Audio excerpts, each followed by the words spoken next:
sesuatu Saksikan yang bersama. terkait dengan peristiwa yang terjadi pada saat debat. Ya, ini peristiwa saling serang, kemudian juga gestur atau ekspresi, yang kemudian yang ketiga adalah dukungan kepada kandidat-kandidat itu. Itu adalah hal yang tiba-tiba pasca debat 1 jam ini benar-benar berjalan dengan sangat dinamis sekali gitu. Saling serang itu masih ngaruh ya? Maksud aku masih jadi andalan untuk menarik pemilih. Atensi, betul dong. Kan kalau di media tuh kan bad news is good news ya. Jadi ternyata hal itu pun juga terjadi, dan khususnya di platform Twitter.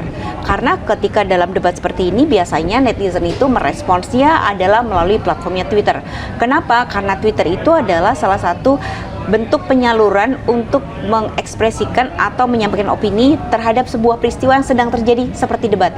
Oke. Jadi nggak cuma di Indonesia, di seluruh dunia ketika lagi debat itu yang dipakai adalah Twitter. Mari kita bahas performance. Betul Nomor urut sekali. 1. Nomor urut 1. Jadi nomor urut 1 itu dalam segmen sampai pukul 22.06 tadi itu adalah salah satu penampilan yang terbaik gitu. Netizen memberikan apresiasi kepada Muhaimin Iskandar karena penampilannya di luar ekspektasi mereka. Jadi netizen itu memberikan apresiasi karena apa? Ternyata Muhaimin betul-betul belajar keras untuk bisa mendapatkan nilai dan penampilan maksimal di malam ini gitu. Jadi netizen itu menganggap bahwa pengalaman adalah guru yang terbaik gitu. Sehingga pada saat dia tampil, walaupun dia tuh kritik dari awal sampai akhir itu konsisten, tapi caranya tuh sangat elegan, dan di situ muncul bahwa Muhaimin tuh muncul apa adanya, seperti yang disampaikan Gibran tadi kan gitu, apa adanya, santai gitu. Itu justru membuat situasi menjadi mengalir, Muhaimin jadi tidak terlihat lagi begitu kaku gitu ya. Dan itulah yang disoroti oleh netizen. Dia menganggap bahwa comeback-nya itu bagus banget gitu. Nomor urut 2. Dan dia lebih set dan tas-tas gitu. Oke.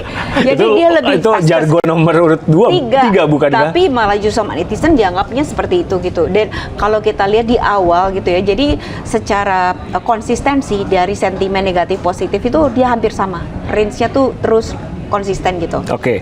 Sekarang performance kedua.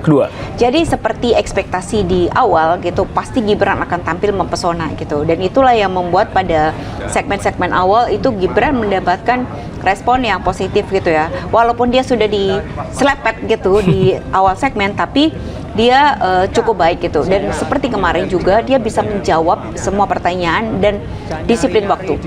Itu yang menyebabkan netizen tetap mengapresiasi bahwa kami bersama Gibran, dan itu juga muncul dalam salah satu trending topic di hari ini gitu.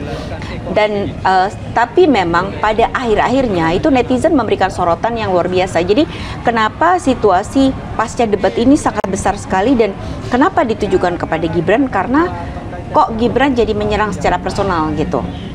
Padahal kemarin Pak Jokowi menyatakan jangan menyerang personal, tapi apa yang dilakukan oleh Gibran menurut netizen itu adalah serangan personal gitu. Bahkan dia menjadi trending topik seperti songong, nah seperti itu, bicara soal etika gitu. Dan terutama yang paling banyak engagement itu adalah sudah dibuat meme dan juga gambar potongan-potongan ketika Gibran melakukan hal itu gitu. Nah itulah yang mendapat atensi dari netizen, dan juga namanya juga netizen ya, kadang-kadang dia suka ngasih komen seenak sendiri. Ini Gibran hebat banget ya jawabannya, jangan-jangan dapat bocoran. Nah gitu. Nomor 3. Ya, nomor 3. Mahfud kali ini seperti biasa gitu, sebenarnya netizen itu menganggap Mahfud itu adalah salah satu figur yang sudah sangat paham terhadap segala hal gitu. Tapi memang apa yang disampaikan itu sangat mungkin berdaging, tetapi waktunya itu terbatas gitu. Banyak hal yang ingin disampaikan, dia banyak bercerita pengalaman, tetapi waktunya kembali lagi terbatas gitu. Nah, di sini sebenarnya harus netizen itu menganggap bahwa Mahfud harus belajar terkait dengan manajemen waktu, karena ini debat waktunya pendek, dan ini adalah sebuah panggung. Dia harus mempertunjukkan bagaimana memberikan ekspresi yang menarik sehingga orang tertarik sama dia. Tapi bagi pendukung Mahfud yang sudah militan merasa bahwa itu adalah salah satu strategi pas untuk Mahfud. Karena apa? Mahfud udah tahu karakternya Gibran gitu. Ini dikatakan oleh netizen gitu. Gibran kalau diserang nanti akan jadi playing victim. Tapi kalau dibiarkan dia akan menjadi songong gitu. Itu netizen yang menyatakan seperti itu gitu. Nah, tapi di sisi lain memang kritik Mahfud itu juga dianggap sama netizen, kamu kok mengkritik Menko Polhukam sih gitu loh. Jadi apa yang disampaikan itu akhirnya kayak Ya. ke sana, kembali ke dirinya sendiri gitu. Nah, di sisi lain sebenarnya kenapa sentimen negatifnya Mahfud itu sangat tinggi, karena netizen itu melihat bahwa mestinya tuh yang diserang itu 1-2, tapi yang terjadi ini malah 2-3 gitu. Jadi netizen itu mengait-ngaitkan serangan si Gibran itu lebih kepada Mahfud. Oke. Nah, seperti itu. Perbincangannya masih akan terus ngegulung kayaknya, tapi Betul. untuk malam hari ini tadi analisa dari Indonesia Indikator. Terima kasih. Masih ada satu lagi Sedikit saja. terkait sama, jadi kalau kita lihat tadi jejaring percakapan itu kan kita bicara soal kualitatif kan gitu. Jadi 30% netizen itu melihat bahwa ternyata situasi di debat kali ini tuh sangat mengejutkan gitu. Nah, kemudian kita lihat gitu bahwa netizen melihat bahwa ini ternyata ada adu argumen. Oke. Kemudian dari sisi jumlah percakapan atau jejaring percakapan itu Mahfud Oke.